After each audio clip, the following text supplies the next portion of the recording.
Titanic බලන්න ගිය Titan සබ්මැරීනය තත්පර ගණනකින් විනාශ වුණේ කොහොමද? මේ පිටුපස ඇති බිහිසුණු විද්‍යාව මොකක්ද?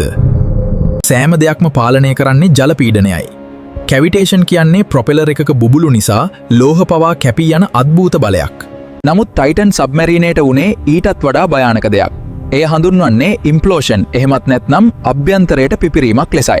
අධික ගැඹුරකදී ජල පීඩනය කෙතරම්ද කියනවනම් බඳෙහි කුඩාම ඉරිතැලීමක් ඇති වූ සැනින් පිටත තිබූ ජලය තත්පරයට මීට 100 ගණනක වේගයෙන් ඇතුළට කඩා වැදුනා.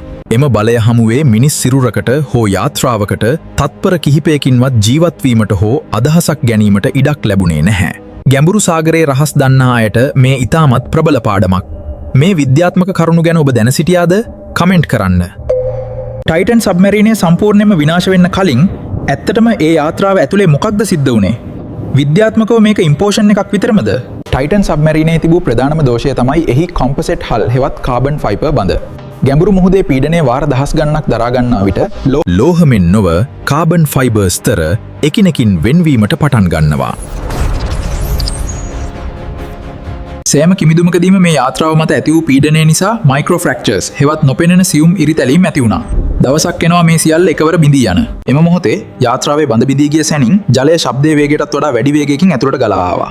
ඒ මනුෂ්‍ය මොළයට පවා සිතාගත නොහැකි වේගයකින් සිදු වූවක්. අපේ පෙර වීඩියෝ වලින් කතා කළ කැවිටේෂන් බලයත් මෙහි පීඩනයත් එකතු වුණාම එය ඕනෑම ශක්තිමත් යාත්‍රාවක් තත්පරයකින් කුඩු කර දැමීමට ප්‍රමාණවත්. ටයිටන් යනු තාක්ෂණයේ සීමාවන් පරීක්ෂා කළ අවස්ථාවක්.